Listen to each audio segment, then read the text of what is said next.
Hello friends, വണ്ടി Toyota ഇന്നോവയാണ്. Innova 2014 model വണ്ടിയാണ്. വണ്ടി ഏകദേശം 1,38,000 കിലോമീറ്റർ ഓടിയിട്ടുണ്ട്. ഇതിൽ കസ്റ്റമറുടെ കംപ്ലയിൻ്റ് എന്ന് പറഞ്ഞാൽ ഈ ഹമ്പൊക്കെ ചേരുമ്പോൾ ഈ കിർക്ക് എന്നുള്ളൊരു സൗണ്ടാണ് ഇതിനകത്ത് വരുന്നത്. അത് മഴക്കാലത്താണ് കൂടുതലായിട്ട് നമുക്കിത് അനുഭവപ്പെടുക. കാരണം എന്താണെന്ന് വെച്ച് കഴിഞ്ഞാൽ ഈ അപ്രാമ് ലോവറാമ് ബോൾ ജോയിൻറ്റുകളിൽ ആ ബൂട്ട് എന്തെങ്കിലും ക്രാക്ക് ആയിട്ടുണ്ടെന്നുണ്ടെങ്കിൽ അതിൽ ഗ്രീസ് ഫുള്ളായി ഔട്ടാകുമ്പോൾ പിന്നെ അതിൽ വെള്ളം നിൽക്കുമ്പോൾ 2-3 ദിവസം നിർത്തി കഴിഞ്ഞ് കഴിഞ്ഞാൽ ആ ബോൾ മൊത്തം റെസ്റ്റാകുന്ന സമയത്ത് ഈ ഹമ്പ് ചാടുമ്പോൾ കിർക്ക് എന്നുള്ള സൗണ്ട് കൂടുതലായിട്ട് നമുക്കിതിനകത്ത് വരും. അങ്ങനെയാണ് ഇതിനകത്ത് സൗണ്ട് വന്നിരിക്കുന്നത്. ലോവറാമിൻ്റെ റൈറ്റ് സൈഡ് ലോവറാമിൻ്റെ സൗണ്ടാണ് കൂടുതലായിട്ടും കിട്ടിയത്. നമ്മൾ നോക്കുമ്പോൾ അതിൻ്റെ ഷോക്ക് മൗണ്ടും പോയിട്ടുണ്ട്. അതുപോലെ തന്നെ ബോഡിക്ക് ഒരു ചെറിയൊരു വൈബ്രേഷൻ ഉണ്ട്. അപ്പോൾ എഞ്ചിൻ മൗണ്ടും മാറ്റണം. അതുപോലെ ക്ലച്ചും നല്ല ടൈറ്റാണ്, ക്ലച്ച് സെറ്റും മാറ്റണം. ഇത്രയും കംപ്ലയിൻ്റാണ് ഇതിനകത്തുള്ളത്. കസ്റ്റമർ ഫുൾ ചെക്കപ്പിന് വേണ്ടി വന്നതാണ്. അപ്പോൾ ഈ കാര്യങ്ങളൊക്കെ പറഞ്ഞ് പിന്നെ അത് കംപ്ലീറ്റ് ആയിട്ട് ചെയ്യാൻ പറഞ്ഞിട്ടുണ്ട്. ഇപ്പോൾ നമ്മൾ സസ്പെൻഷൻ കംപ്ലീറ്റ് ആയിട്ട് അഴിച്ചിട്ടു. സസ്പെൻഷൻ ഫുള്ള് നമ്മൾ സോണ ബോൾ ജോയിൻ്റാണ് ഇതിനകത്ത് ഇടുന്നത്. അതുപോലെ എഞ്ചിൻ മൗണ്ടും ഗിയർ ബോക്സ് ബെഡും നമ്മൾ ഒറിജിനൽ തന്നെയാണ് ഇതിനകത്ത് ഇടുന്നത്. അതുപോലെ ക്ലച്ച് സെറ്റ് ലൂപ്പിൻ്റെയും റിലീസ് വയറിങ് ഓയുമാണ് ഇതിനകത്ത് കയറ്റാൻ പോകുന്നത്. അങ്ങനെയാണ് ഇതിനകത്ത് സെറ്റ് ചെയ്യുന്നത്. അങ്ങനെ ചെയ്യുമ്പോൾ തന്നെ കറക്റ്റ് ആവുള്ളൂ. പിന്നെ ഷോക്ക് ഗബ്രിയലും സ്റ്റഡ് മൗണ്ട് ഒറിജിനലുമാണ് ഇതിനകത്ത് ഇടാൻ പറ്റുന്നത്. എന്നാലും നമുക്ക് എന്തൊക്കെ ചെയ്യുന്നുള്ളത് ഇപ്പോൾ സസ്പെൻഷൻ പാർട്സൊക്കെ എടുത്ത് നമ്മൾ എല്ലാം പ്രസ് ചെയ്ത് കൊണ്ടുവന്നിട്ടുണ്ട്. ഞാൻ കാണിച്ചു തരാം എന്തൊക്കെ ചെയ്തിരിക്കണം എന്നുള്ളത്. അപ്പോൾ നമ്മൾ കംപ്ലീറ്റ് സസ്പെൻഷൻ പാർട്ട് ഇപ്പോൾ അഴിച്ച് പ്രസ് ചെയ്ത് വന്നിട്ടുണ്ട്. നമ്മൾ ഷോക്ക് ഇട്ടിരിക്കുന്നത് ഗബ്രിയലിൻ്റെ ഷോക്കാണ് ഇതിനകത്ത് കയറ്റിയിരിക്കുന്നത്. അതുപോലെ ഷോക്ക് മൗണ്ട് ഒറിജിനൽ ഷോക്ക് മൗണ്ടാണ് ഇതിനകത്ത് കയറ്റിയിരിക്കുന്നത്. അതാകുമ്പോഴേ കറക്റ്റ് ആവുള്ളൂ. ഇതിപ്പോൾ സാധാ സോണ അങ്ങനെയുള്ള കമ്പനിയുടെ പോയാലും ഏകദേശം ഈ റേഞ്ചാണ്. ഒറിജിനൽ അതേ റേറ്റാണ്. പക്ഷേ ബുഷ് കാര്യങ്ങളൊക്കെ പക്കയായിട്ട് ഇതിനകത്ത് വരും. അതുകൊണ്ട് നമ്മൾ ഒറിജിനൽ തന്നെ സെറ്റ് ചെയ്തിട്ടുണ്ട്. അതുപോലെ തന്നെ സ്റ്റിയറിംഗ് ബോൾ ജോയിൻ്റ് പറയുന്ന ഈ സൈഡിലെ കംപ്ലയിൻ്റ് ഉണ്ട്. അത് നമ്മളിതിനകത്ത് മാറ്റുന്നുണ്ട്. ഇതിപ്പോൾ ലേത്തിൽ നമ്മൾ കംപ്ലീറ്റ് സാധനം പ്രസ് ചെയ്തിട്ടുണ്ട്. കംപ്ലീറ്റ് ബോൾ ജോയിൻറ്റും ഇതിനകത്ത് നമ്മൾ മാറ്റിയിട്ടുണ്ട്. അപ്പറാം ബോൾ ജോയിൻറ്റ്, ലോവറാം ബോൾ ജോയിൻറ്റ്. പിന്നെ ബുഷിനൊന്നും യാതൊരുവിധ കുഴപ്പമില്ല. അപ്പോൾ ബുഷ് മാറ്റിയിട്ടില്ല. ലിങ്ക് റോഡും കുഴപ്പമില്ല. അപ്പോൾ അതും ചേഞ്ച് ചെയ്തിട്ടില്ല. അപ്പറാം ബോൾ ജോയിൻറ്റ് 2 ലോവറാം ബോൾ ജോയിൻറ്റ് 2 സോണ എന്ന് പറയുന്ന കമ്പനിയായിട്ടാണ് ഇട്ടിരിക്കുന്നത്. പിന്നുള്ളതെന്ന് വെച്ചാൽ gear box bed, engine bed. ഇത് എഞ്ചിൻ മൗണ്ടിങ് ആണ്, ഒറിജിനലാണ്. അത് വന്നിട്ട് റേറ്റ് വന്നിട്ട് 2,713 രൂപ 2 2,713. അതുപോലെ ഗിയർ ബോക്സ് ബെഡ് നമ്മൾ ഒറിജിനൽ തന്നെ എടുത്തിട്ടുണ്ട് ടൊയോട്ട. അപ്പോൾ ഇതിനകത്ത് നമുക്ക് കംപ്ലീറ്റ് ആയിട്ട് സെറ്റ് ചെയ്യാം. ഇപ്പോൾ നമുക്കിതിനകത്ത് ബൂട്ട് ഇടേണ്ടതായിട്ടുണ്ട് കംപ്ലീറ്റ് ആയിട്ട്. ഈ ഗ്രീസ് പോയിട്ടാണ്, ഈ ഉള്ളിൽ വരുന്ന ഗ്രീസ് പോയിട്ടാണ് അതിലേക്ക് വെള്ളം കയറി റെസ്റ്റ് ആകുമ്പോഴാണ് ഈ കിറുക്കുന്നൊരു സൗണ്ട് വരുന്നത്. അപ്പോൾ പ്രത്യേകിച്ച് നമ്മൾ ഈ ബൂട്ട് കാര്യങ്ങളൊന്നും പൊട്ടാതെ കറക്റ്റായിട്ട് നോക്കണം. പൊട്ടിക്കഴിഞ്ഞ് കഴിഞ്ഞാൽ ഉടനെ അത് ഒന്നില്ലേ ബൂട്ടായിട്ട് എന്തായാലും മാറ്റാൻ കിട്ടില്ല. എന്തായാലും ബോൾ ജോയിൻറ്റ് കംപ്ലീറ്റ് കംപ്ലയിൻ്റ് ആവും. അത് ഇതുപോലുള്ള സൗണ്ടും കാര്യങ്ങളൊക്കെ വരാൻ സാധ്യതയുണ്ട്. അപ്പോൾ നമ്മൾ ബൂട്ട് കറക്റ്റായിട്ട് ഇടണം അതിനകത്ത്.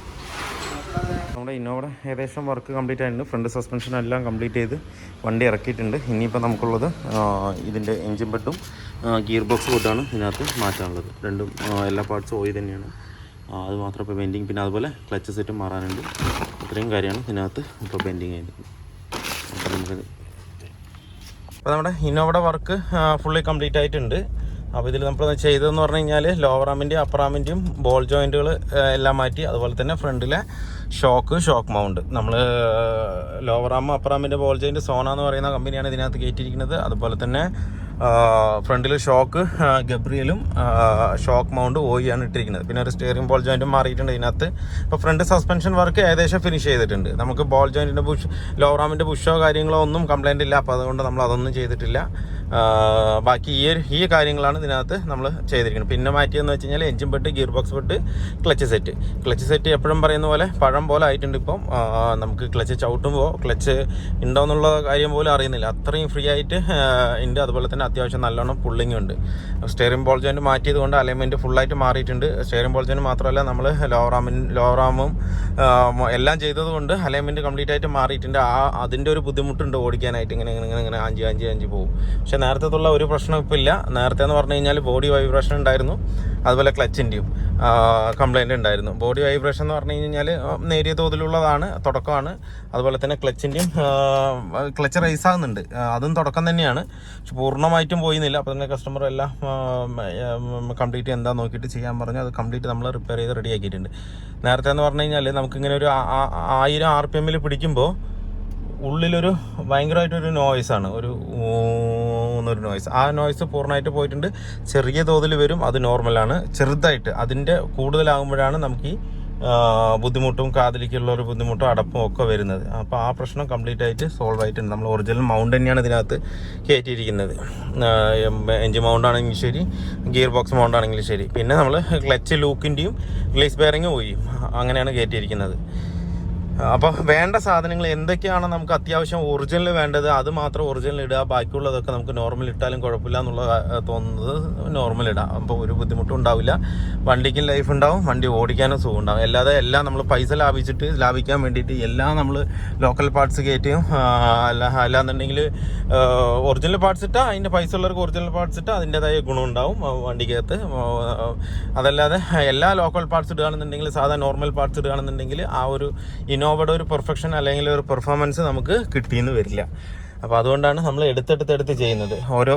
എന്താണോ വേണ്ടത് വണ്ടിക്ക് ആ രീതിക്കാണ് നമ്മൾ ചെയ്യുന്നത്. നമുക്ക് സാധാ ഇടുന്ന അവിടെ ഇടാം, ബാക്കി ഒറിജിനൽ പാർട്സ് വേണ്ടവിടെ ഒറിജിനൽ പാർട്സ് ഇടാം. അങ്ങനെയാണ് നമ്മൾ ചെയ്യുന്നത്. അതുമാത്രമല്ല ഒറിജിനൽ മറ്റേ നോർമൽ പാർട്സ് ഇടുകയാണെന്നുണ്ടെങ്കിൽ അതിൽ ബെറ്റർ ഏതാണോ അതാണ് നമ്മൾ കയറ്റുക. ഇപ്പോൾ ലോറാം ബോൾജൻറ്റ് അതൊക്കെ നമുക്ക് റാണിയുടെയും ബാക്കി അങ്ങനെയുള്ളതൊക്കെ കിട്ടും. പക്ഷേങ്കിൽ നമ്മൾ സോണയുടെ ബ്രാൻഡാണ് ഇടുന്നത്. അത് നമുക്ക് അത്യാവശ്യം നല്ല ബ്രാൻഡാണ്, നമുക്ക് ഇതുവരെ കംപ്ലൈൻറ്റും വന്നിട്ടില്ല. അതുപോലെ തന്നെ ക്ലച്ചിൻ്റെ ആണെങ്കിൽ ലൂക്ക് വാല്യൂ ഒക്കെ ഇട്ട് കഴിഞ്ഞ് കഴിഞ്ഞാൽ ഇന്നോവയ്ക്ക് അത്രയ്ക്ക് അങ്ങ് താങ്ങില്ല, ഇന്നോവയ്ക്ക് ബുദ്ധിമുട്ടുണ്ട്. അപ്പോൾ അതുകൊണ്ട് നമ്മൾ അതൊന്നും മറ്റേ വാല്യൂ അല്ലാന്നുണ്ടെങ്കിൽ വേറെ ഏത് ക്ലച്ച് ഇടില്ല, ലൂക്ക് തന്നെ ഇടുള്ളൂ. ലൂക്ക് കറക്റ്റാണ്, നിങ്ങൾ മാറ്റുകയാണെന്നുണ്ടെങ്കിൽ ലൂക്കിൻ്റെ തന്നെ മാറ്റിയാൽ മതി, അത് കറക്റ്റ് പെർഫെക്റ്റ് ആയിരിക്കും. നമുക്ക് ക്ലച്ച് ചവിട്ടുമ്പോഴൊക്കെ നല്ല രസമായിരിക്കും നമുക്ക് ഓടിക്കാനും. അത് കസ്റ്റമർക്ക് ഇതിപ്പോൾ ഇത്ര നാൾ ഓടിച്ചിട്ട് ഇപ്പോൾ വന്ന് വണ്ടിയിലിരിക്കുമ്പോഴേ അതിൻ്റെ സുഖം എന്താണെന്നുള്ളത് മനസ്സിലാവുള്ളൂ. മനസ്സിലായില്ലേ?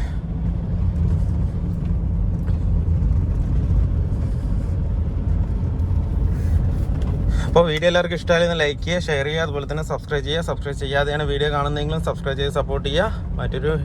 മറ്റൊരു വീഡിയോയിൽ കാണുന്നവരെല്ലാവർക്കും ബൈ. അപ്പോൾ നിങ്ങളുടെ വണ്ടികൾക്കും ഇങ്ങനെയൊക്കെ ഒരു ബുദ്ധിമുട്ടുണ്ടെന്നുണ്ടെങ്കിൽ ചോദിക്കുക, അല്ലെങ്കിൽ ഇതുപോലെ അങ്ങ് വർക്ക് ചെയ്യുക. അവിടെയെന്ന് വെച്ച് കഴിഞ്ഞാൽ നമ്മൾ ചെയ്യുന്നത് പോലെ എല്ലാ സാധനങ്ങളും മേടിച്ച് കൊടുത്തിട്ടോ അവരുടെ അടുത്ത് പറഞ്ഞിട്ടോ ഇതുപോലെ വർക്ക് ചെയ്യുക. അത് ഇതുപോലെയല്ല, ഇതിനേക്കാളും ബെറ്ററായിട്ട് നമ്മൾ അത്രത്തോളം അല്ല എങ്കിലും ഞാൻ പറയാണ്. അപ്പോൾ ഇങ്ങനെയുള്ള സാധനങ്ങൾ ഒറിജിനൽ ഇടേണ്ട അവിടെ നമ്മൾ ചെയ്യുന്നത് പോലെ ഇട്ട് കഴിഞ്ഞ് കഴിഞ്ഞാൽ വണ്ടിക്ക് ഒരു പെർഫെക്ഷൻ കിട്ടും, ഒറിജിനാലിറ്റി നമുക്ക് നല്ലവണ്ണം കിട്ടും. എന്തെങ്കിലും കമ്പനി സർവീസ് ചെയ്താലും കമ്പനി സർവീസിൽ ചെയ്തുകൊണ്ടിരിക്കുന്ന വണ്ടി അടക്കം നമ്മൾ ക്ലിയറാക്കി പക്കയാക്കി കൊടുക്കാറുണ്ട്, ഏത് വണ്ടിയാണെന്നുണ്ടെങ്കിലും. എന്നുവെച്ചാൽ നമ്മൾ ഓരോരോ കാര്യങ്ങൾ തൊട്ട് നോക്കിയിട്ടാണ് ഇത് ചെയ്യുന്നത്.